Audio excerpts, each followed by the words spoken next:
Ganesha.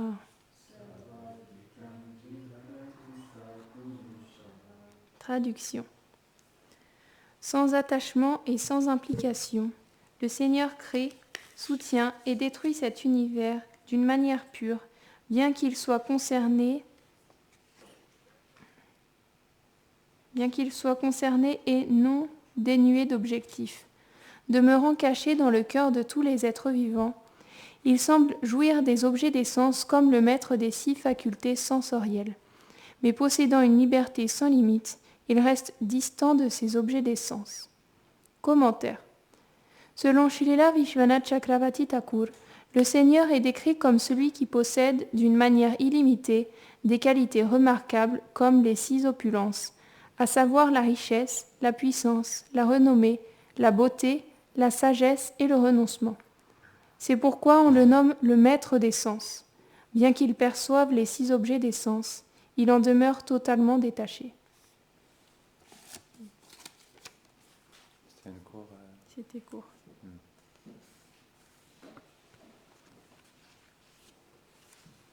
Merci.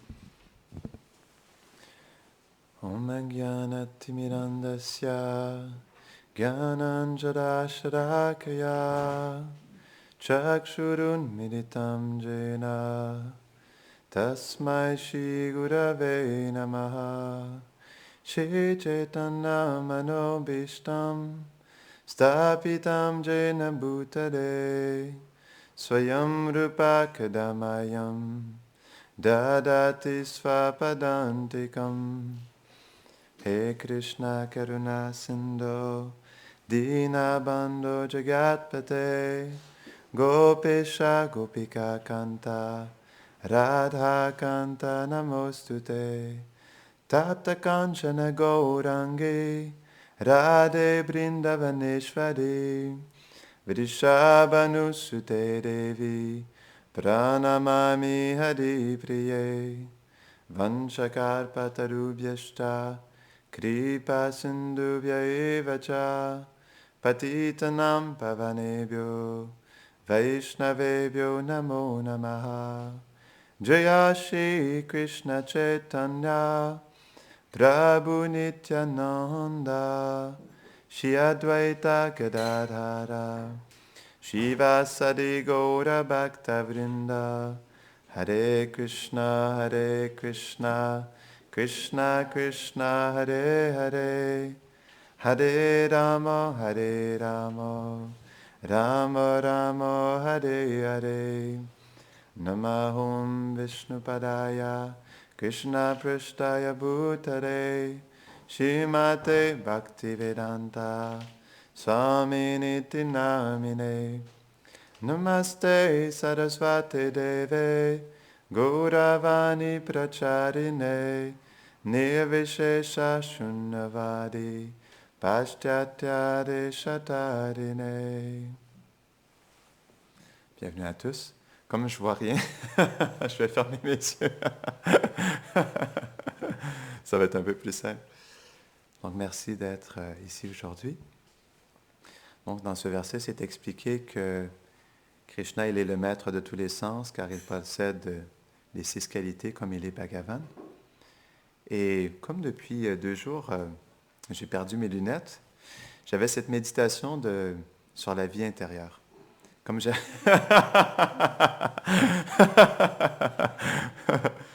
Parce que comme on vit dans ce monde, on devient absorbé dans ce qui se passe en externe, alentour de nous, dans notre environnement, mais on oublie bien souvent de comprendre qu'est-ce qui se passe à l'intérieur de nous. Et je méditais sur ce point-là, et je me disais en réalité que, comme l'âme spirituelle, elle est tellement petite, elle est tellement dépendante de Krishna pour pouvoir justement avoir l'expérience de Krishna. Parce qu'en nous, comme nous sommes infiniment petits, on n'a pas la capacité et on n'a pas les qualités pour pleinement se connecter à Krishna. En réalité, lorsqu'on médite sur qu'est-ce que nous sommes réellement, on réalise qu'on n'a pas grand-chose. On réalise que notre cœur est vide, qu'on n'a pas d'amour pour Radha et Krishna. et qu'on n'arrive pas à les voir parce que comment est-ce qu'on peut les voir si on n'a pas des yeux transcendantaux pour apercevoir leur forme? Donc la vie intérieure, elle est importante, mais pour pleinement pouvoir entrer dans sa vie intérieure, il faut justement approcher Krishna avec une profonde humilité. Accepter qu'on n'a absolument rien, qu'en fait, tout vient de lui, mais aussi que pour pouvoir justement avoir l'expérience de Krishna, on a besoin de la miséricorde de Radharani. Parce que Vishwanath Chakravarti Thakur, il explique ça dans le Madhurya Kadambini. Il explique que lorsque le dévot est rendu à Bhava, en fait, pour que Krishna soit attiré à son cœur, comme une abeille, Madhusudan, Radharani, elle infuse des sentiments d'amour dans son cœur pour qu'il puisse justement attirer Krishna. Et c'est à ce moment-là, une fois que les sentiments d'amour infusés par Radharani se manifestent dans notre cœur, c'est à ce moment que Krishna devient réellement attiré à venir bourdonner dans notre cœur et pouvoir goûter le nectar qui se trouve dans notre cœur. Mais avant ça, on peut réaliser qu'en réalité, notre cœur, il est complètement vide. Et cette situation, elle est importante pour l'âme conditionnée parce qu'elle nous permet de développer la profonde humilité et de voir à quel point, justement, on doit approcher Krishna par les pleurs, comprendre que, justement, on n'a pas d'amour. Chaitanya Mahaprabhu, il expliquait ça à un de ses associés lorsqu'il faisait le tour du Bangladesh. Il expliquait qu'on devrait se sentir dévasté qu'on n'a pas d'amour pour Radha et Krishna. Et ça, c'est la chose la plus importante. Parce qu'on réalise justement, quand on regarde à l'intérieur de nous, qu'on n'a rien, qu'on n'a pas d'amour pour Krishna, qu'on n'a pas réellement de relation avec lui, alors justement, dans cet état d'esprit-là, qu'est-ce qu'on peut faire d'autre que de pleurer? Pleurer pour que justement Radharani puisse un jour, si elle le désire bien, pouvoir partager sa miséricorde, pour qu'on puisse réellement être infusé de ses sentiments. Parce que si on regarde à Vrindavan, si on regarde justement tous les associés de Radha et Krishna, ils ne vivent que par l'amour de Radha et Krishna. Leur cœur est comme un récipient qui reçoit l'amour du couple divin. C'est de cette manière que tous les habitants de Vraj, on pourrait dire, vibrent de cet amour. C'est comme ça qu'ils réussissent à vivre jour après jour, c'est qu'ils sont constamment infusés de cet amour de Radha et Krishna. Et ça, c'est une méditation intéressante pour nous, parce qu'on peut se dire qu'on se trouve aussi dans la même situation. Qu'est-ce qu'on peut faire si on ne reçoit pas cet amour de Radha et Krishna dans notre cœur? Si on ne reçoit pas l'amour des associés éternels de Radha et Krishna? On appelle ce principe Sevabhav. Et pour nous, sadhaka, pratiquants dans la dévotion, c'est un principe qui est vraiment essentiel, Sevabhav. C'est pour ça que notre connexion à notre maître spirituel, à notre gourou Parampara, est quelque chose qui est vraiment important. Comment justement, Sevabhav veut dire le sentiment. C'est on pourrait dire le sentiment qui habite un pur dévot dans son service au couple divin. Et ça, c'est quelque chose qui est important pour nous. On devrait méditer justement sur le Sevabhav de notre maître spirituel, de nos acharyas, comme Srila Prabhupada, Vishwanath Chakravarti Thakur, les 6 Goswamis. Quel était leur sentiment, quelle était leur attitude dans leur service? Qu'est-ce qui les animait justement à servir Radha et Krishna, à les aimer profondément? Et pourquoi c'est quelque chose qui est important pour nous? C'est que l'âme conditionnée, en réalité, elle n'a pas en elle-même pleinement épanoui justement de réels sentiments d'amour pour approcher le couple divin. Et c'est pourquoi Srila Prabhupada, il explique dans le Nectar de la dévotion que pour vraiment atteindre la perfection de l'existence, qui est de retourner à Goloka Vrindavan et de devenir un associé éternel, Srila Prabhupada, il explique dans le Nectar de la dévotion qu'on doit prendre refuge d'un associé éternel de Radha et Krishna. On doit méditer sur cet associé, méditer sur sa forme, méditer sur ses qualités, sur ses attributs, sur ses divertissements et sa relation avec Radha et Krishna. Parce que c'est le processus. On ne peut pas entrer à Vrindavan par nous-mêmes. On doit être introduit. Mais comment est-ce qu'on est introduit en premier? Ce n'est pas qu'on va directement au monde spirituel, mais on est introduit graduellement en recevant des choses dans notre cœur. Et c'est là où justement le Sevabhav, il entre en jeu parce qu'il nous permet de s'accrocher à quelque chose qui est vraiment tangible. Parce que qu'est-ce qu'il y a de tangible en nous réellement si notre Swarup n'est pas pleinement manifesté?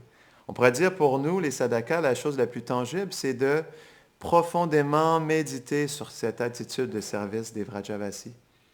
Profondément méditer sur leur sentiment d'amour et essayer d'imbiber notre cœur de ces sentiments. Et même de les approcher dans cette prière, s'il vous plaît, Donc, que ce soit justement, on expliquait Rupa Goswami, Srila Prabhupada, notre maître spirituel, non? De les quémander profondément avec des pleurs. S'il te plaît, viens chanter dans mon cœur. Mon cœur est tellement vide, je n'ai pas d'amour.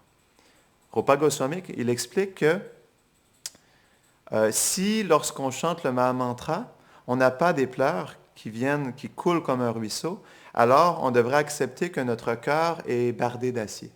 Et ça, c'est une méditation qui est intéressante aussi, parce que justement, est-ce qu'on pleure constamment lorsqu'on chante le Saint-Nom de Krishna? Lorsqu'on voit la déité de Krishna, est-ce qu'on pleure incessamment? Non. Lorsqu'on médite sur ces divertissements, est-ce qu'on pleure profondément? Et c'est là où justement, où ce principe d'humilité, il est important parce que lorsqu'on réalise qu'on n'a pas d'amour, qu'est-ce qu'on peut faire d'autre que développer l'humilité? Qu'est-ce qu'on peut faire d'autre que pleurer incessamment pour pouvoir justement recevoir la présence des Vaishnavas dans notre cœur? Et c'est ce qui nous anime profondément. C'est de justement de permettre que notre cœur soit un récipient de leur amour, un récipient de leur divertissement. Pourquoi? Parce que justement, les purs dévots, ils ont Radha et Krishna dans leur cœur. Et comme justement leur cœur est rempli de cet amour, comment est-ce qu'on peut pleinement développer cet amour s'ils ne viennent pas chanter dans notre cœur? Et ça, c'est vraiment, on pourrait dire, dans notre progression vers le pur amour pour Krishna, c'est un principe dynamique qui est vraiment essentiel dans notre vie de tous les jours. Comment est-ce qu'on peut pleurer nos acharyas pour qu'ils puissent manifester leur présence dans notre cœur? Je me rappelle lorsque j'étais à Mayapur, donc il y avait le Kirtan Mela, et Satchidananda Maharaj, il faisait une introduction avant que le Kirtan Mela commence, et il expliquait qu'on devrait méditer sur le fait que Chaitanya Mahaprabhu vienne dans notre cœur et qu'il installe ses pieds pareils au lotus dans notre cœur. Qu'il puisse faire de notre cœur un récipient par lequel il peut poser ses pieds de lotus. Et je trouvais que c'était tellement une belle méditation d'invoquer justement la présence de Mahaprabhu dans notre cœur. Parce que justement, c'est le principe. Comme on expliquait, on voit à Vrindavan que tous les associés de Radha et Krishna, ils ne vivent jour après jour que dans l'attente de recevoir les sentiments d'amour de Radha et Krishna. Pourquoi? Parce que Radha et Krishna, ils sont le centre de tout. Parce qu'ils sont Radharani, elle personnifie ce pur amour, non? Et Krishna, il est Rasaraj. Krishna, il personnifie les relations. Donc, Radha et Krishna, ils sont l'origine des relations remplies d'amour, de ces échanges de relations d'amour. Et comme ils sont l'origine, ils sont comme un océan illimité. Donc, lorsqu'on laisse Radha et Krishna prendre leur place dans notre vie, de toute façon, à chaque instant, ils restent toujours le centre de tout ce qui se passe. Lorsqu'on, justement, on accepte dans notre cœur que Radha et Krishna, à chaque instant, sont toujours le centre de notre vie. C'est à ce moment qu'on peut se disposer davantage pour recevoir leur amour, qu'on peut développer cette humilité pour pouvoir justement ouvrir notre cœur et leur permettre pleinement de manifester leur présence. Et c'est pourquoi aussi on doit approcher les associés éternels du Seigneur. On doit les approcher justement avec une profonde humilité et avec justement des pleurs pour leur demander, s'ils le veulent bien, de bien vouloir chanter leur bhajan dans notre cœur. Parce qu'on voit justement, si on regarde nos acharyas comme Bhaktivinoda Thakur, Narottam Das Thakur, leurs chansons, leurs bhajans étaient remplis de leurs doux sentiments d'amour. Par exemple, lorsqu'on chante le matin, Vibhavari Shesha, donc c'est un chant de Bhaktivinoda Thakur. Donc ce chant, justement, il est fait pour éveiller nos sentiments d'amour en lien avec le réveil du couple divin. Donc, lorsqu'on le chante, quelle capacité avons-nous à l'intérieur de nous? Quelle réalisation avons-nous pour pleinement comprendre ce chant? Et pleinement ressentir, justement, les sentiments qui sont présents dans chaque nom qu'on chante le matin. Donc, je méditais là-dessus souvent lorsqu'on faisait le Mangalarti. Quoi de mieux que d'implorer Bhaktivinoda Thakur, comme il est l'auteur de cette chanson, comme de son cœur est émané justement, à partir de ses doux sentiments d'amour, est émanée cette chanson. Pourquoi ne pas implorer Bhaktivinoda Thakur de venir chanter dans notre cœur, de venir justement manifester ses sentiments, de nous aider à comprendre la réelle définition de Vibhavari Shesha. Qu'est-ce que chaque mot veut dire? Quelle est son implication?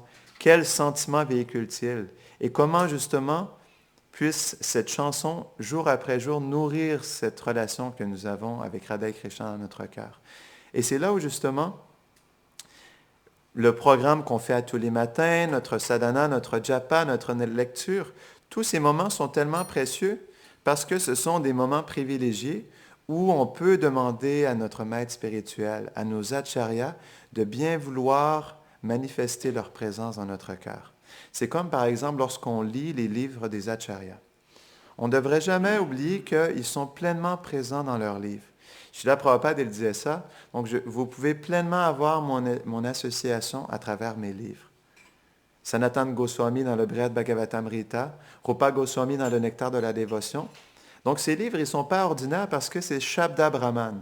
Shabda Brahman, ça veut dire que c'est une vibration transcendantale qui est enregistrée, si on peut dire comme ça. Donc, comme la vibration transcendantale, elle est toujours présente, même à travers les versets de la Bhagavad Gita, du Bhagavatam, Jiva Goswami, il expliquait que lorsqu'on lit le Bhagavatam, comme c'est Shabda Brahman, chaque verset manifeste la présence de Krishna. Chaque verset manifeste un divertissement. Parce que c'est Shabda Brahman, tout est enregistré, tout est présent en fait. Comme par exemple le Mahamantra. Tout est présent dans le Mahamantra. Radha, Krishna et le pur amour est présent. Ce qui inclut aussi leur divertissement et tous leurs associés. Sans oublier le monde transcendantal Vrindavan Dham. Donc tout est présent dans le Mahamantra. C'est pourquoi, lorsqu'on approche justement dans notre sadhana, que ce soit le programme du matin, notre japa, notre lecture, même notre service, on doit voir comment se connecter, comment s'associer justement, comment s'associer avec le Mahamantra, comment s'associer avec les déités, comment s'associer avec le maître spirituel, avec les shastras. Parce que c'est une question d'association, parce qu'ils sont toujours présents. C'est comme les déités, Nanda, Jashoda, Gopal sont personnellement présents. C'est le principe de la déité, c'est une forme de miséricorde.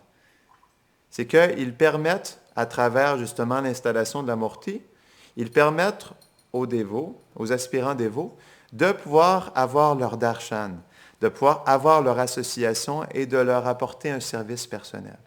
Donc c'est leur forme de miséricorde. Ils se mettent disponibles. Ils sont pleinement présents dans leur Murti. En fait, on ne devrait même pas dire que ce sont des Murtis, on devrait plutôt dire que ce sont des personnes. Parce qu'ils sont non différents. Ils sont pleinement présents en tant que Murtis. Non? Donc c'est pourquoi on doit voir comment, dans notre vie de tous les jours, comment s'associer. Et l'association, c'est quelque chose qui est tellement interne en réalité. Parce qu'on peut s'associer en externe, donc avec nos yeux, on ouvre nos yeux et on regarde les déités, mais quel est notre sentiment lorsqu'on regarde les déités? Quelle est notre intention? Quelle est notre connexion? Et c'est là où justement, le but de la vie dévotionnelle est de développer une vie intérieure. Pourquoi? Parce que nous ne sommes pas ce corps. Nous ne sommes pas ce qui se passe alentour de nous. On est juste le petit âme à l'intérieur du cœur qui cherche justement à développer sa relation avec Radha et Krishna et à découvrir sa vraie identité par rapport au couple divin. Et c'est là où justement, on doit voir comment on pourrait justement plus profondément aller à l'intérieur de nous pour voir ce qui se passe réellement. Bhaktisiddhanta Saraswati Thakur, lorsqu'il prenait darshan des déités, il fermait ses yeux parce qu'il se disait, comment est-ce que moi je peux voir les déités? Est-ce que les déités me regardent? Il fermait ses yeux dans cette méditation où, justement, il essayait d'implorer Radha et Krishna de le regarder. Pourquoi? Parce que c'est expliqué par nos acharyas que les déités, en fait, lorsqu'ils nous regardent, comme ils sont des formes qui sont remplies de miséricorde, lorsqu'ils nous regardent, à travers leur regard, leur pleine miséricorde est présente à travers leur regard. Et elle nous bénit de leur miséricorde. Donc, c'est une belle méditation lorsqu'on approche, justement, Nanda, Jashoda, Gopal, Radha, Madan Mohan, Nitai, Vishvambar, Shishipalala, Nishingadev, de justement, on peut même fermer nos yeux et on peut les implorer de nous regarder. Parce que ce qui est important, c'est que justement, Radha et Krishna nous regardent, qu'ils soient conscients de nous et qu'ils veulent bien nous partager leur miséricorde. Parce que justement, tout vient d'en haut. C'est ça la différence entre la voie de la dévotion et la voie du gyan, du karma, non, du yoga. La voie de la dévotion, c'est quelque chose qui est complètement descendant. Et c'est là où c'est ce qui fait que cette voix, elle est tellement spéciale. Elle est tellement douce. Parce que, comme l'explique Brahma dans ses prières à Krishna dans le 10e chant, il demande à Krishna, s'il te plaît, viens vivre dans mon cœur. Il exprime même que, donc, il est forcé d'accepter justement les réactions de ses activités passées et d'implorer Krishna de bien vouloir l'accepter. Et il lui offre ses obéissances avec son corps, son mental et son cœur. Et il attend patiemment que Krishna veuille bien lui partager sa miséricorde. C'est tellement une douce prière de Brahma. Et c'est justement on pourrait dire, c'est l'attitude dans laquelle on peut aussi approcher Krishna. De voir comment on est complètement dépendant de Radha et Krishna. Qu'on est dépendant de leur miséricorde pour pouvoir développer l'amour dans notre cœur, pour pouvoir avoir la force spirituelle, pour avoir le goût dans le Saint-Nom, pour avoir l'inspiration pour pouvoir servir les Vaishnavas avec la bonne attitude. Et c'est là où justement, la voie de la dévotion, elle est tellement unique parce qu'elle nous permet de devenir complètement dépendants de Radha et Krishna. Parce qu'on comprend qu'on ne peut rien faire par nous-mêmes. On est complètement dépendant à tous les niveaux. Srila Prabhupada, il expliquait par rapport à l'humeur lorsqu'on chante le Mahamantra, il expliquait quelque chose de simple, mais en même temps tellement sublime. Il disait, lorsqu'on chante le Mahamantra, on devrait chanter comme un enfant qui a perdu sa mère et qui pleure incessamment que sa mère vienne le protéger, vienne lui donner son amour. Donc on peut s'imaginer un instant, si nous sommes justement dans les galeries Lafayette, donc on est un petit enfant de 3 ans, et on perd sa mère lors d'un jour où c'est rempli à craquer de monde. Donc quel serait notre sentiment en tant qu'enfant si on perd notre mère et on ne réussit pas à la trouver? On serait complètement dévasté, on se sentirait perdu, on ne saurait pas où la chercher, et peut-être qu'on s'écroulerait sur le sol à pleurer profondément. C'est tellement une belle méditation, c'est la manière dont on peut approcher aussi Radha et Krishna, comme des enfants qui sont perdus dans ce monde, qui n'ont pas l'amour de leurs parents et qui cherchent incessamment à recevoir leur refuge. Et c'est quelque chose qui est pleinement légitime pour nous. C'est ce que Brahma il explique, j'avais oublié dans la prière que j'expliquais tout à l'heure. Brahma, en réalité, il explique comme un enfant qui attend de recevoir son héritage, car it is his rightful claim, c'est son dû, en fait. L'enfant, comme il est connecté à son père, et le père, justement, par sa générosité, il veut donner son héritage à son enfant. L'enfant, en réalité, donc il cherche toujours à servir son père, mais il n'a aussi qu'à travers ce service, à attendre que son père, un jour, veuille bien le bénir de son héritage. Donc, on pourrait dire que c'est un exemple matériel qui est un peu cru, mais ça montre quand même le point, c'est que comme un enfant qui attend l'héritage de son père, non? Ou comme l'enfant qui attend la protection et l'amour de sa mère, comme par exemple expliquait Prithu Maharaj, il y a une très belle prière dans le 4e chant du Bhagavatam. Si je me rappelle bien, c'est le chapitre 20 et le verset 31. Prithu Maharaj, il explique que qu'est-ce qu'on peut faire d'autre que de supplier, comme nous sommes complètement dépendants de Krishna, comme un enfant, qu'est-ce que nous pouvons faire d'autre que pleinement, profondément, le supplier de bien vouloir nous donner sa miséricorde, de bien vouloir nous protéger. Je ne me rappelle pas exactement de tous les mots, mais je vous invite à le regarder. C'est une très belle prière de Prithu Maharaj. Donc, Srila Prabhupada, nos acharyas, Prithu Maharaj, ils nous montrent par leur attitude comment on doit faire de notre cœur un récipient. Mais pour qu'il devienne un récipient, on doit faire la place dans notre cœur. Je me rappelle, un Vaishnava avait expliqué un jour, je ne me rappelle pas lequel, mais il avait expliqué un point intéressant par rapport au chant du Mahamantra. Il expliquait que lorsqu'on chante le Mahamantra, c'est comme en fait, on laisse un concierge dans notre cœur faire le ménage, passer le balai, et graduellement nettoyer toutes les parties qui sont devenues sales dans notre cœur. Et lorsque le cœur se purifie, graduellement, on laisse de plus en plus de place pour que Radha et Krishna viennent s'installer dans notre cœur. Je me rappelle un jour, Srila Prabhupada, il expliquait dans une classe il disait à ses disciples, je vais vous donner une méditation très simple. Donc, il a répété plusieurs fois, une méditation très simple. Vous allez dans votre cœur et vous faites un trône et vous implorez Radha et Krishna de s'installer dans votre cœur. Il le répétait à la fin, c'est une méditation qui est tellement simple. Et je me demandais pourquoi, chez la Prabhupada, il expliquait ce point-là. Pourquoi est-ce que c'est une méditation qui est simple? En réalité, c'est une méditation qui est simple parce que notre cœur, il est fait pour recevoir Radha et Krishna. Parce que qu'est-ce que les gens essaient de faire dans ce monde? Leur cœur est fait pour quoi, non? Qu'est-ce qu'ils essaient d'infuser dans leur cœur? Parce que le but, comme l'explique Bhaktivinoda Thakur dans le Jaiva Dharma, la fonction essentielle de l'âme, elle est l'amour pour Krishna. Et la nature de cet amour, il est le service envers le couple divin. Donc, on pourrait dire un service d'amour. C'est la fonction essentielle de l'âme. Notre âme, elle est faite pour ça. Notre cœur, notre mental, notre intelligence, notre ego, tout est fait pour faire un service d'amour à Radha et Krishna. On n'a pas autre fonction que cela. Donc, on est fait pour ça. Parce que ce qu'on peut voir dans ce monde, c'est que les gens, ils vont complètement à l'encontre de leur nature propre, qui est d'aimer Radha et Krishna, de les servir avec tout leur cœur, avec tout leur amour.